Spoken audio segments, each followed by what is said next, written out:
साथियों नमस्कार। साथियों, आज हम हिंदी साहित्य के इतिहास के बारे में भक्ति काल की चर्चा करने वाले हैं। तो भक्ति काल जो है, भक्ति काल का जो समय विभाजन है, भक्ति काल का जो सामान्य समय है वो विक्रम संवत 1375 से विक्रम संवत 1700 तक का जो समय है उसको हम भक्ति काल कहते हैं। अब चूंकि भक्ति काल को विभिन्न विद्वानों ने विभिन्न प्रकार से परिभाषित किया है और विभिन्न प्रकार से उसका नामकरण किया है, तो भक्ति काल का नामकरण भक्ति काल जो किया है वो आचार्य रामचंद्र शुक्ल ने इस काल को भक्ति काल कहा है। इसके अलावा जॉर्ज ग्रियर्सन ने इसको स्वर्ण काल कहा है एवं श्याम सुंदर दास ने इसको स्वर्ण युग की संज्ञा दी है, तथा हजारी प्रसाद द्विवेदी, श्री हजारी प्रसाद द्विवेदी जी हैं, उन्होंने इसको लोक जागरण काल कहा है। इस प्रकार से हम ये कह सकते हैं कि जॉर्ज ग्रियर्सन ने इसको स्वर्ण काल, श्याम सुंदर दास ने इसको स्वर्ण युग, आचार्य रामचंद्र शुक्ल ने इसको भक्ति काल एवं आचार्य हजारी प्रसाद द्विवेदी जी ने इसको लोक जागरण काल की संज्ञा दी है। तो इसका जो समय एक बार मैं पुनः बता दे रहा हूँ। इसका जो समय है विक्रम संवत 1375 से विक्रम संवत 1700 तक का जो समय है उसको भक्ति काल कहलाता है। अब भक्ति काल को दो भागों में विभाजित किया गया है, निर्गुण भक्ति शाखा और सगुण भक्ति शाखा। तो आज हम जो है सगुण भक्ति शाखा की केवल बात करने वाले हैं। सगुण भक्ति शाखा को भी दो भागों में विभाजित किया गया है, श्री राम भक्ति शाखा और श्री कृष्ण भक्ति शाखा। तो सबसे पहले हम श्री राम भक्ति शाखा की बात करते हैं। श्री राम भक्ति शाखा के जो प्रतिनिधि कवि हैं वो बाबा गोस्वामी तुलसीदास जी हैं। इनके द्वारा श्री रामचरितमानस लिखी गई है, जो सारे भारत में जन जन तक जिसकी पहुंच है। तो बाबा गोस्वामी तुलसीदास जी इसके प्रतिनिधि कवि हैं राम भक्त शाखा के, और इनके द्वारा जो काव्य की रचना की गई है उनमें जो प्रमुख ग्रंथ है वो रामचरितमानस, श्री रामचरितमानस है। इसके अलावा विनय पत्रिका, दोहावली, गीतावली, कवितावली, बरवे रामायण, हनुमान नाटक आदि इनके अन्य ग्रंथ हैं। इसके अलावा राम भक्ति शाखा के अन्य कवि हैं उनमें रामानंद, इन्होंने जो है राम आरती की रचना की है। ईश्वर दास, इन्होंने जो है भरत मिलाप की रचना की है। नाभादास, इन्होंने जो है भक्तमाल की रचना की है। केशव दास जो है इन्होंने रामचंद्रिका की रचना की है। इसी प्रकार से अग्रदास जो है उन्होंने रामाष्टयाम की रचना की है। तो इस प्रकार से बाबा गोस्वामी तुलसीदास जी, रामानंद जी, ईश्वरदास जी, नाभादास जी, केशव दास जी, अग्रदास जी, ये जो है राम भक्ति शाखा के प्रमुख कवि हैं और उनकी रचनाएं हुई। तो इस प्रकार से अब हम राम भक्ति शाखा की विशेषताओं की बात करते हैं। राम भक्ति शाखा की जो प्रमुख विशेषता है वह है भक्ति को सर्वोच्च स्थान प्राप्त है। इनके जो काव्य में भक्ति को ही सर्वोच्च स्थान प्राप्त है। इसके अलावा दास भाव से इनके जितने भी काव्य हैं राम भक्ति शाखा के, उन्होंने दास भाव से श्री राम की भक्ति की है। इसके अलावा लोक मर्यादा को मान्यता प्रदान की गई है। लोक मर्यादा, राम का जो लोक मर्यादित रूप है वह उसका वर्णन किया गया है। राम, इसके अलावा सामाजिक मर्यादा की भी स्थापना इस काल में की गई है। राम की लीलाओं का गान भी प्रमुख जो है इसकी विशेषता है। इसके अलावा राम राज्य के आदर्शों का चित्रण, जो राम का जितना भी काव्य है, राम भक्ति शाखा का काव्य है, राम के आदर्श राज्य का चित्रण उन सभी काव्यों में पाया जाता है। इस प्रकार से ये जो है राम भक्ति शाखा के प्रमुख कवि एवं राम भक्ति शाखा की प्रमुख विशेषताएं हुई।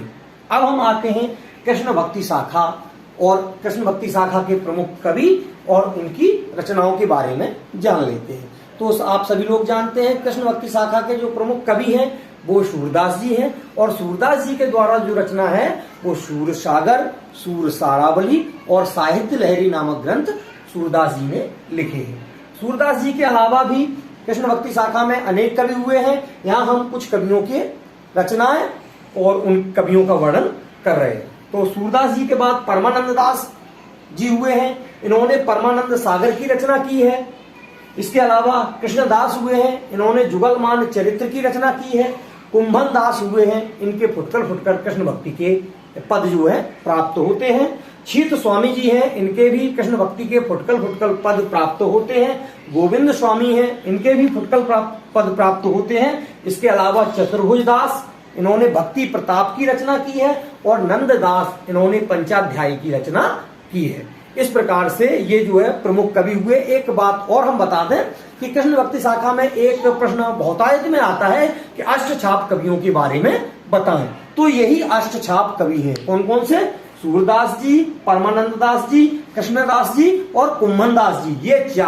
ये चार जो है श्री वल्लभाचार्य के शिष्य हैं। और जो चार अन्य छीत स्वामी, गोविंद स्वामी, चतुर्भुज दास और नंददास, ये विठल नाथ के शिष्य हैं। तो चारों चार मिलकर के जो 8 है, 8 का जो संप्रदाय है, इस संप्रदाय को अष्टछाप कवि कहा गया है या अष्टछाप कवियों का संप्रदाय कहा गया है। तो समझ गए। अगर कोई पूछे कि अष्टछाप कवि कौन कौन से हैं तो हम बेधड़क बता देते हैं कि सूरदास जी, परमानंद दास जी, कुम्भन दास जी, चीत स्वामी, गोविंद स्वामी, चतुर्भुज दास जी और नंददास जी मिलकर के जो 8 हुए। एक बार फिर देख लें। सूरदास जी, परमानंद दास जी, कृष्णदास जी, कुम्भन दास जी, चीत स्वामी, गोविंद स्वामी, चतुर्भुज दास जी और नंददास, ये मिलकर के अष्टछाप कवि का संप्रदाय बनाते हैं। तो इन्हीं को हम अष्टछाप कवि कहते हैं। ये चार जो कवि हैं वो वल्लभाचार्य के शिष्य हैं। कौन कौन से? सूरदास जी, परमानंद दास जी, कृष्णदास जी और कुम्भन दास जी। और जो 4 कवि हैं विठल नाथ जी के शिष्य हैं। कौन कौन से? छीत स्वामी, गोविंद स्वामी, चतुर्भुज दास जी और नंददास जी। ये अष्टछाप कवि कहलाते हैं। इसके अलावा मीराबाई जो है कृष्ण भक्ति शाखा की प्रमुख कवि हैं और मीराबाई ने मीराबाई पदावली की रचना की है। इसके अलावा रसखान जो है कृष्ण भक्ति शाखा के प्रमुख कवि कहे जाते हैं और रसखान ने जो है प्रेम वाटिका की रचना की है। इस प्रकार से ये जो कवि हैं वो कृष्ण भक्ति शाखा के प्रमुख कवि और उनकी रचनाएं हुई। अब हम कृष्ण भक्ति शाखा की विशेषता बताएं तो कृष्ण भक्ति शाखा का जो काव्य है वो ब्रजभाषा में है। पहली विशेषता यह है कि ये काव्य, संपूर्ण जो काव्य है इसकी रचना ब्रजभाषा में की गई है। दूसरा है कि भगवान श्री कृष्ण को इसमें ईश्वर या सखा भाव से रचना की गई है। भगवान श्री कृष्ण को इसमें सखा माना है इन्होंने। इनके काव्यों में वात्सल्य रस और श्रृंगार रस की प्रधानता है। कृष्ण काव्य में मुक्तक और गीत काव्य सम्मिलित हैं। इसके अलावा काव्य रचना जो है वो पूरी ब्रजभाषा में है। इन